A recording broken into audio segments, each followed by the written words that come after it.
करनाल कांग्रेस के प्रदेश अध्यक्ष राव नरेंद्र सिंह ने कहा कि राहुल गांधी ने सच्चाई लोगों के सामने रखी है।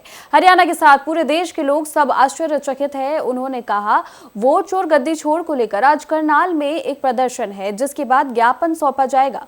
उन्होंने कहा कि हरियाणा में कांग्रेस की सरकार बनी थी और कांग्रेस की बनी हुई सरकार को चुराया गया है, तो अवैध तरीके से बीजेपी वालों ने सरकार बनाई है। और उन्होंने कहा कि लोकसभा चुनाव के बाद 3.5 लाख के करीब वोट काटे जाते हैं। तो उन्होंने कहा, लगाइए लोकसभा में वो गलत थे और विधानसभा में ठीक कर लिया गया, और जो सांसद बनी है वो भी गलत तरीके से बनाए गए हैं।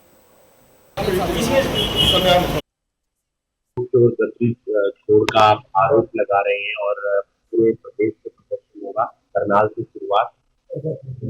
देखिए, 5 नवंबर को दिल्ली में इंदिरा भवन में हमारे नेता आदरणीय राहुल गांधी जी ने हरियाणा के मामले में जो सच्चाई लोगों के सामने रखी, उससे न केवल हरियाणा अपितु पूरे देश के लोग स्तब्ध हैं, आश्चर्यचकित है कि ऐसा कैसे हुआ कि देश के अंदर चर्चा थी कि हरियाणा में कांग्रेस सरकार बनेगी, लोग बनाना चाहते हैं, लेकिन उस बनी हुई सरकार को चुरा लिया गया, अवैध तरीके से सरकार बनाई गई और लगभग 25 लाख वोटर आपके सामने जो साबित किए गए, कितने फर्जी है, डुप्लीकेट है, एक ही फोटो के हैं, कोई ब्राजील की मॉडल है उसके नाम से कहीं आपके 22-10 बूथों में वोट बने हुए हैं, कहीं एक एड्रेस के ऊपर 100, 200, 500 तक वोट बने हुए हैं। तो ये सब चीजें आपके सामने हैं और लोकसभा के चुनाव के बाद में लगभग 3.5 लाख वोट काटे गए हैं।